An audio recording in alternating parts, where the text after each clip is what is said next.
Sa iba pang balita sa probinsya, narito ang mabilis na balitang hatid ni Era Joy Briones mula Kalibo Cable News. Na-recover na ang bangkay ng mag-asawang natabunan ng gumuhong kalsada sa Bukidnon, Davao City Road sa Palakapaw, Quezon, Bukidnon ngayong araw. Kinilalang dalawang biktima na sina Telma at Ellie Ubatay na parehong 70 anyos na mga residente ng Kitaw-Taw, Bukidnon. October 18 nang mawala ang mag-asawa sa nangyaring pagguho ng nasabing kalsada dahil sa landslide. Isang lalaki ang nagnakaw umano ng motorsiklo matapos maawa sa kanyang nobya na pagod nang maglakad sa barangay na Loo, Kalibo, Aklan. Ayon sa suspect, naglalakad umano sila ng kanyang nobya mula sa barangay Fatima, New Washington, papunta sana sa bayan ng Balete upang dalawin ang kapatid ng nobya nito. Habang nasa daan, nagsabi ang kanyang nobya na pagod na ito sa paglalakad kaya agad nitong sinakyan ang motorsiklong nakaparada sa gilid ng kalsada nang walang paalam sa may-ari. Giit ng lalaki, plano naman daw niyang isauli ang motorsiklo matapos makabalik sa lugar.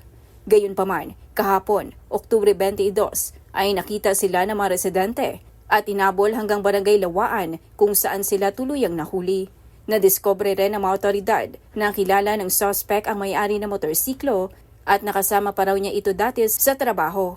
Sa ngayon, ang lalaki at ang kanyang nobya ay nasa kustodiya ng New Washington Municipal Police Station habang nagpapatuloy ang investigasyon.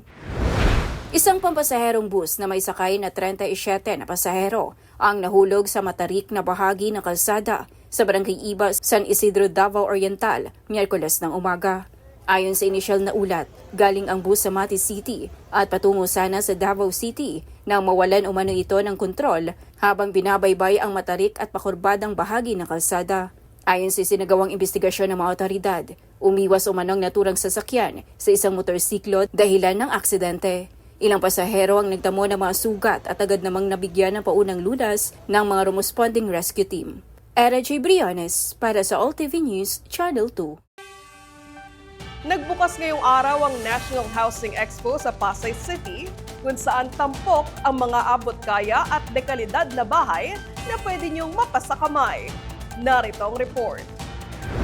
Opisyal nang nagbukas sa publiko ang National Housing Expo 2025 sa World Trade Center. Dito nagsama-sama ang higit 50 developers sa iisang bubong. Layunin ng expo na maging mas madali ang paghahanap ng bahay ng mga nangangarap magkaroon nito.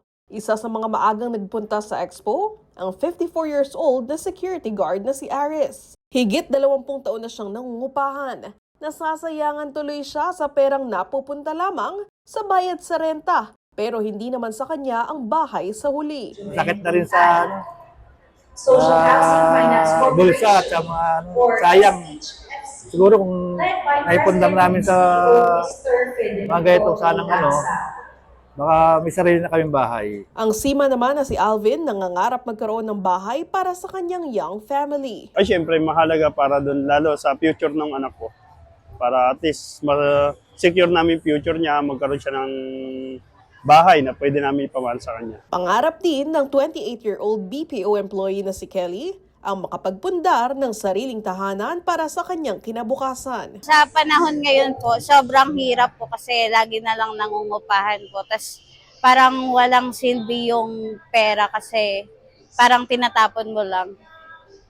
Pag may property ka kasi, pag tumanda ka, at least secured ka na po. Sa expo, malaki ang chance nilang makahanap ng tahanan dahil personal nilang makakausap ang mga kinatawan ng developers para tulungan sila makahanap ng tahanan na swak sa kanilang budget. Matatagpuan kasi dito ang pinakamalaking housing deals at on-site Pag-ibig housing loan assistance. Dumalo rin dito si Pangulong Bongbong Marcos. Muli niyang ipinahayag ang commitment ng kanyang administrasyon na mabigyan ang lahat ng mga Pilipino ng bahay sa pamamagitan ng Expanded Pambansang Pabahay para sa Filipino Housing o 4PH program ng Department of Human Settlements and Urban Development. Mga kababayan, ang bahay ay hindi lamang istruktura. Sa tahanan, unang nahuhubog ang pagkatao, umuusbong ang pag-ibig at binubuo ang mga pangarap. Kaya't hanggat may mga Pilipinong nagnanais ng sariling tahanan, hindi po titigil ang pamahalaan sa aming pagkilos. Ayon sa Pag-ibig, dahil sa 4PH program, Kahit minimum wage earners, kayang-kaya nang makabili ng sariling bahay. Ang kagandahan kasi, pag kulang yung sweldo niya, pwede siyang kumuha ng co-borrower. Kunwari mag-asawa sila. Actually, maximum of 3 ang co-borrower. Maximum of 3. Libre at bukas ang expo para sa publiko hanggang bukas, October 24. At yan ang mga balitang nakalap ng All TV News ngayong hapon. Para sa iba pang balitang mabibilis, bisitahin ang aming website alltv.ph/news. I-like at i-share din ang All TV News PH sa Facebook at YouTube. At makinig sa All Radio 103.5. Mapapakinggan na rin po kami sa Spotify. Ako, si Michelle Giliang.